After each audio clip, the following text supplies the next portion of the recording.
muito carismático, né? Ele consegue ser não somente um professor para o aluno, ele consegue mais que ser um amigo, ele consegue ser uma pessoa, até diria um confidente, né? De tanto que a sua vocação para a docência, né? Então, eu voltei com a Lara nesse pessoal que foi meu orientador na minha tese de doutorado, uma tese que foi desenvolvida de uma forma bem muito sutil, porque face ao espírito de cada tijolo. Exatamente. Isso é responsabilidade dele que fez editar um tijolo desse, né?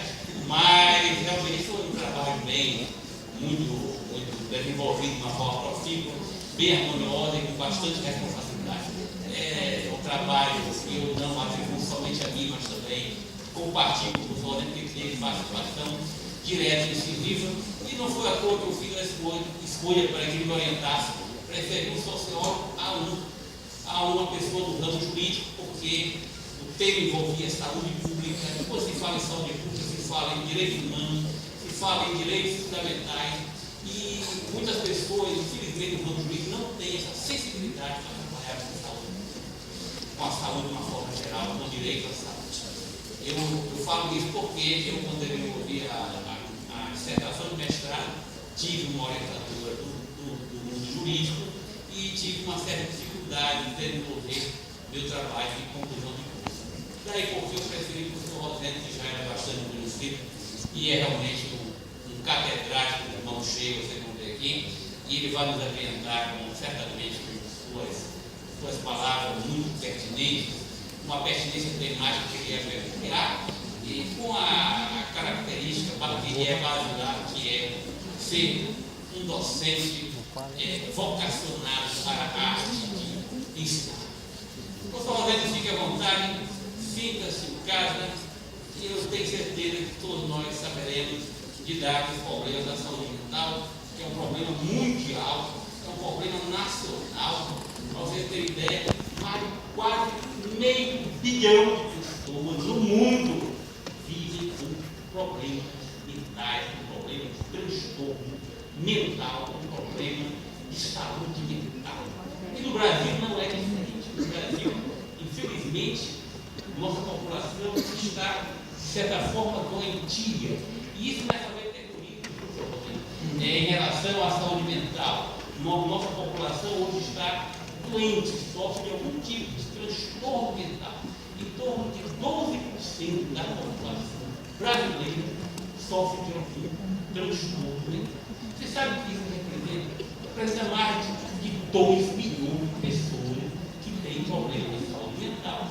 E muitas vezes não são tratadas porque tem certa resistência, não somente da família, como também uma certa redução da sociedade e também a dificuldade do Estado de trabalhar com o problema da saúde. Então, é um problema gravíssimo.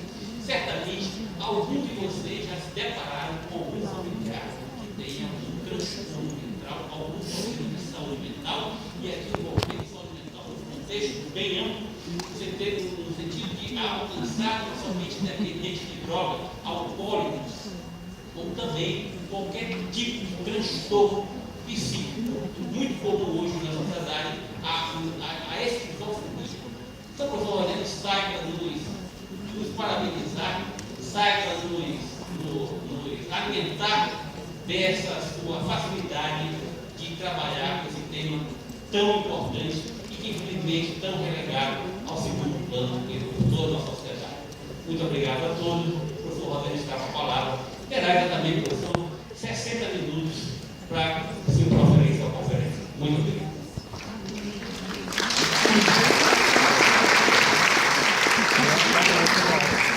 Boa tarde. Começo agradecendo o convite do Herbert. Fiquei muito feliz de vir para essa terra bonita, maravilhosa. Já vim aqui várias vezes como sindicalista, eventos acadêmicos, e gosto muito dessa terra belíssima. Eu gostaria de começar falando um pouquinho da minha identidade profissional, né? Eu sempre digo que eu sou um ser híbrido, é difícil de definir, muito difícil. Eu sou um pouco aquela metamorfose humana de vocês. Mas se tem uma coisa, se tem um fio condutor que me dá uma certa coerência nas minhas ações, no meu trabalho, no meu lugar no mundo, na minha missão nesse mundo, é a de educador. Então, eu falo sempre do lugar do educador. Assim, se você for pegar o meu currículo Lattes, que hoje os meninos vão lá pegar a ficha pré-egresso da gente, né? Geralmente vão lá olhar o Lattes, ver o que é que o sujeito fez, deixou de fazer, etc. Então, a minha formação de base é em filosofia, né? Mas não está lá que eu fiz um ano de matemática na Universidade Federal do Ceará. Achei que fosse importante, porque eu não dei continuidade à matemática. E então, minha formação é em filosofia, fiz especialização em lógica hegeliana, portanto, dialética. Portanto, ele tem uma profunda influência do materialismo histórico e dialética e da dialética idealista. E fiz especialização, mestrado e doutorado em sociologia, porque eu entrei na universidade, na época, na Universidade de Fortaleza, há 30 anos atrás, através do departamento de Ciências Sociais e Filosofia.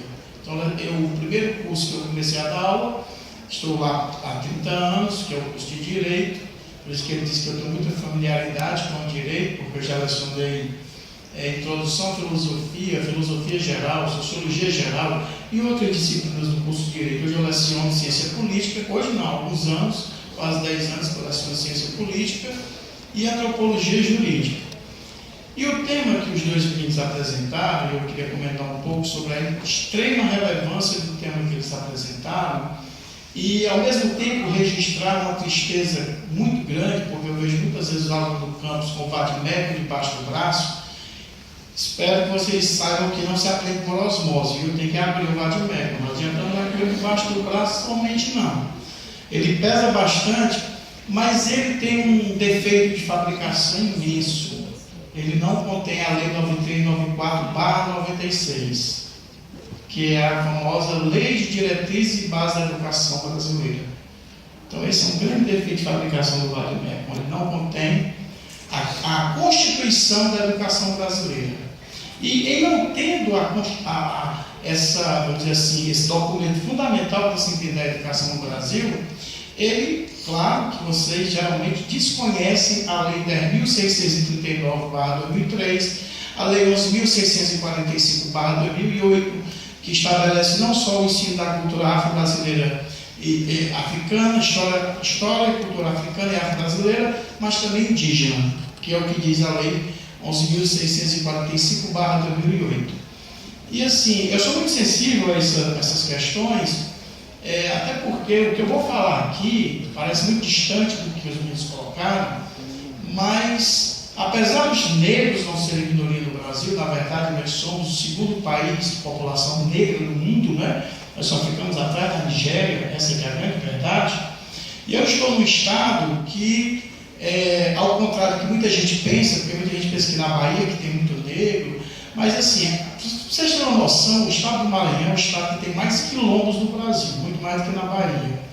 Então assim, são esses desconhecimentos são geralmente levados por uma educação que precisa realmente ser melhorada, que precisa ser aperfeiçoada. Mas quando eu digo que é um ponto de contato entre o que eles falaram e o que eu vou falar, é porque assim como a população negra sofreu tanto na sua diáspora, porque eles foram trazidos da África de forma compulsória, acorrentados, em péssimas condições, tanto que nos navios negreiros muitas vezes 60% ou mais morriam durante o trajeto da África para cá. Quem não se deu o trabalho de ser o Amistar, que é um dos melhores filmes do Spielberg, não é o ET, mas para mim é o Amistar, né, e a Cor Púrpura. Vocês vão ter uma aula de direito constitucional se vocês assistirem a Amistar, certo? Por quê? Porque tem a ver com a questão da dignidade da pessoa humana no século XIX, por volta de 1830, quando, de fato, a legislação pertinente aos direitos, a Declaração Universal dos Direitos do Homem e do Cidadão, estava começando de fato a entrar em vigor. Seja por interesses do capitalismo, seja por quais interesses possam ser explicados, mas o fato é que esse conceito, essa concepção de dignidade da pessoa humana que vai embasar o meu discurso aqui e que, de certa maneira, permeou o discurso dos dois alunos, que estão de parabéns pela temática e como desenvolveram a temática, que eles voltaram desde a criação do Estado brasileiro, da Constituição de 1824 até 1988, portanto, eles viajaram aí no tempo por 8 constituições, né? Essa questão da dignidade da pessoa humana, ela é muito importante para a gente entender essa questão do direito à saúde mental. Por quê? Porque os loucos, historicamente, foram grupos ou pessoas que sofreram bastante, foram discriminados, foram segregados, foram torturados e muitas vezes foram até mortos. Muitos loucos, pessoas que ouviam vozes na Idade Média, eram consideradas pessoas que tinham alguma relação com o demônio, com o diabo. Então, queima na fogueira, porque isso aí está endemoniado. Então, a loucura, em determinados períodos históricos, a loucura, ela foi objeto, vamos dizer assim, de total trucidamento, pressões, aprisionamento. Eu acho que talvez, quando na modernidade, e aí quem estudou um pouco Foucault, a história da loucura, vai compreender que, na passagem do período medieval para a Idade Moderna, quando se começa a compreender um pouco melhor a natureza da loucura, até porque esse conceito de loucura é um conceito muito problemático, dada a sua, vamos dizer assim, uma espécie de guarda-chuva que cabe muita coisa embaixo. E as coisas mais indevidas, muitas vezes, são colocadas embaixo desse guarda-chuva. Isso ajuda a gente a compreender, porque aqui até hoje tem pessoas que preferem procurar um centro espírita, preferem procurar uma mãe de santo, nada contra as mães de santo e os pais de santo, pelo contrário, continuem procurando. Mas às vezes as pessoas deixam de ir a um psiquiatra, a um psicólogo, ou fazer uma análise, porque não, vou dizer que eu sou doido, vou para psiquiatra, não, vou para psicólogo, não vou dizer que eu estou ficando doido. Então a gente percebe o que é nesse discurso, que o estigma e o processo de preconceito contra as pessoas que têm doença mental é uma realidade que persegue as pessoas que, em algum momento da sua vida, porque a doença mental ela pode ser transitória, ela pode ser permanente. Né? Você pode, uma pessoa que tem um episódio de depressão, significa dizer que o resto da vida dela, ela vai ter outra, vai ter 2, vai ter 3 crises de depressão, ela pode ter uma e nunca mais ter, e ela pode se tornar uma depressiva crônica, ou ela pode ter durante a vida dela 2 ou 3 crises de depressão. E todas essas, vamos dizer assim, essas chamadas doenças mentais, elas tanto são históricas e socialmente construídas e, portanto, rotuladas, como também elas são desconstruídas. Mas o que é que vem agravando a nossa situação? Eu digo nós, do mundo de hoje, século XXI. Se vocês terem o trabalho de pegar o famoso DSM, que é o Código de um grande compêndio que é elaborado desde os anos 60 sobre a doença mental, o último que saiu agora é uma coisa assim. Então, o que as críticas que muitos epistemólogos, muitos filósofos estão fazendo ao DSM, principalmente o americano, é que assim, de repente tudo virou doença. Né? Um luto mais demorado já está patologizado, já está transformado em doença. A pessoa está doente, precisa tomar remédio. Você não pode ter mais um luto, por mais que você ame a sua mãe, seu esposo, sua esposa, seu pai, seu luto tem que durar tantos dias. Se não passou daí, você está doente, está com uma doença mental. Então, o próprio comportamento das crianças nunca se medicalizou tanto as crianças na história da humanidade como no mundo de hoje. Tudo é TDAH, tudo é isso e aquilo, é ritidina, não sei o que para as crianças. Quando a gente precisa compreender por que as crianças hoje são aceleradas? Elas são aceleradas porque a gente lida com a tecnologia da velocidade numa era em que valoriza-se o tempo, a velocidade e que, portanto, quando os computadores começaram a surgir, a cada ano que passava saiu um computador melhor. O que é um computador melhor? Mais veloz. Portanto, isso mostra que a nossa relação da sociedade contemporânea com o tempo é uma relação extremamente complicada. E é isso que vai incidir sobre os processos de sociabilidade. Eu estou muito diferente que vocês estão olhando aqui para mim. Por quê?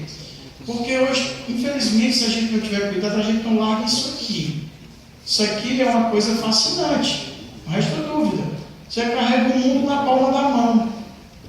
Né? Você tem informações sobre tudo, você tem acesso aos seus amigos do Japão, na Alemanha, na China, no Polo Norte. Então é uma coisa extremamente fascinante.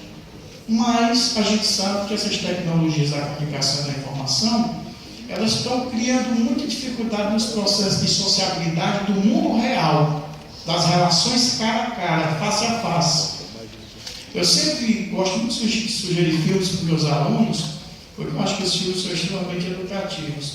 Então tem um filme chamado Denise Está Chamando, que é canadense, é do Denis Arcand, que tem 2 outros filmes muito bons, que é o Declínio do Império Americano e As Invasões Bárbaras, que acho que o Declínio do Império Americano é bom para a gente entender o que foi o processo de globalização, de neoliberalismo das economias e como isso impactou a vida das pessoas, assim como essas tecnologias estão impactando a vida da gente, inclusive a nossa saúde mental. Nós esquecemos muitas vezes que nós somos animais mamíferos. Nós precisamos disso. De abraço, de tocar, de estar junto. Então, a tecnologia, o que ela está fazendo com a gente? Boa parte das pessoas estão cada vez mais isoladas no seu mundo, com o seu aparelhinho, em relações virtuais. Por que as relações virtuais são mais confortáveis? Porque é difícil eu dizer, Herbert, o papo está muito chato, tchau, você é um cara muito chato e vou-me embora. Não. Com isso aqui eu desligo e digo, olha, descarregou. Muito simples. Né? É muito fácil camuflar as relações através disso aqui. Para vocês verem como isso aqui dificultou a vida das pessoas do ponto de vista das relações afetivas, dos processos de sociabilidade e principalmente da saúde mental, porque não existe saúde mental sem existir saúde emocional. E a saúde emocional é fruto de quê? Das relações humanas saudáveis. O que é que a gente chama de relações humanas saudáveis? Onde a gente procura ter empatia pelo outro. Porque não é normal a gente ter ódio, ter ressentimento, ter raiva. O normal é a gente gostar, é a gente estar junto, é a gente rir junto, é a gente ter uma convivialidade gregária prazerosa. Isso é que é saudável, a gente ter prazer de estar aqui juntos. Né? Então, quando a gente está numa situação em que há ressentimento, há raiva, a vontade de partir, dar um burro na cara do outro, precisamos realmente discutir a relação. E aí é que o bicho pega, por quê? Nós evoluímos durante 50 mil anos para chegar onde chegamos, animais capazes de resolver os seus conflitos através do logos, da razão, da palavra, e agora de repente queremos abrir mão disso. Queremos tratar uns aos outros através de silêncio, ou de atitudes desrespeitosas, ou de atitudes de desqualificação do outro, de desconstrução do outro. E tudo isso vai repercutir aonde? Nas nossas saúdes mentais. Isso para não falar de um estilo de vida que coloca o trabalho como uma situação impositiva nas nossas vidas, de forma também, muitas vezes, nada sadia. Né? A gente deveria trabalhar para viver, mas muitas vezes a gente vive para trabalhar. Isso também não é bom. Como também não é bom a gente viver na vagabundagem. Só quer saber de lazer, de curtição, de fumar maconha, pegar onda, ir para o cinema, e gastar o cartão de crédito do papai no shopping, negócio de faculdade, ter que estudar, fazer prova. Não, Deus me livre. Então, nem você pode ir para um extremo, nem pode ir para o outro. A gente tem que buscar justamente um equilíbrio de vida. E aí onde é que entra a questão jurídica? Como é que o campo jurídico lida hoje? Qual é a relação disso tudo com o campo jurídico? Vamos dizer assim, nós tivemos 8 constituições. A primeira Constituição que constitucionalizou o direito à saúde foi a Constituição de 1988, no seu artigo 196. Estranho, né, gente? Nenhuma Constituição anterior se preocupou com essa questão da saúde. Nenhuma. É a primeira vez que a saúde se torna um direito fundamental de forma explicitada no nosso documento, vamos dizer assim, basilar para as nossas relações jurídicas. E olha lá, diz o artigo, né? A educação, a saúde é um dever, um direito de todos e dever do Estado. Mas por que eu trouxe a questão da saúde mental? Não quis falar da saúde. O Herbert até falou muito bem aqui de talvez uma das coisas mais bonitas que o Brasil inventou para o mundo, além da sua miscigenação, foi o Sistema Único de Saúde, que é o objeto desse trabalho. Certo? Isso aqui, quem assistiu aqui o Cycle, do Michael Moore, se não viram esse documentário, vejam. Cycle, SOS, Saúde. Eu acho que o Michael Moore não conhecia o Brasil, por isso que ele só fez Cuba, Estados Unidos, Canadá, França e Inglaterra. Por quê? Porque eu acho que o brasileiro, né, nós brasileiros somos muito atrevidos, somos muito ousados. Vocês vejam bem, qual é o país mais rico do mundo? Todo mundo aqui sabe a resposta, aquelas 3 letrinhas, né? Tanto faz em inglês como português, ou é o SE ou é o A. É o país mais rico do mundo. Mas esse país mais rico do mundo, ele não tem uma rede de proteção social para os seus idosos, ou ele não tem um processo de aposentadoria ou algo que o valha para toda a sua população. As pessoas criticam muito os militares tiveram muitos pecados, mas quando eles criaram o famoso Fundo Rural, começaram, entre aspas, a aposentar os idosos, ou propuseram a universalização da Previdência Social, isso foi uma grande ousadia, porque nem os Estados Unidos fez isso. Assim como também os Estados Unidos, apesar de toda essa luta do Barack Obama nesses anos todos, de ter um sistema de saúde para a população pobre dos Estados Unidos, ouviram pobre dos Estados Unidos, que hoje beira quase 11%, portanto, mais de 30 milhões de americanos. Tudo bem, vocês podem dizer, professor, mas grande parte desses 30% são de cubanos, de porto-riquenhos, de latinos, de imigrantes do leste europeu, da Índia, do Paquistão, não sei de onde, mas também tem muito hóspede no meio. Não se enganem, tem muito americano, branco, anglo-saxão e protestante no meio desses 30 e tantos milhões de pobres que tem nos Estados Unidos. Então, os Estados Unidos, apesar de ser o país mais rico do mundo, os Estados Unidos não fornece ou não tem uma proposta de saúde para a sua população como um todo. O SUS é muito criticado, não resta dúvida, mas o desafio do SUS é universalizar o acesso à saúde. Não é uma coisa fácil num país que saltou em 44 anos de 90 para 203 milhões de habitantes. Não, meu povo, não é isso uma brincadeira, não. Você promover saúde para 200 e tantos milhões de brasileiros, claro, os usuários do SUS, né, hoje é a classe D, se é que a gente pode chamar de classe E, ou seja, o pessoal que realmente, né, até porque a influência neoliberal aqui no Brasil, o que ela fez? Hoje nós temos planos de saúde também de vários modelos, como tem nos Estados Unidos. Quem assistir ao Michael Moore vai ver o que eu estou dizendo. Né? Aqueles planos de saúde que tem os contratos com a letrinha bem pequenininha que a pessoa assina e muitas vezes, você só tem direito a uma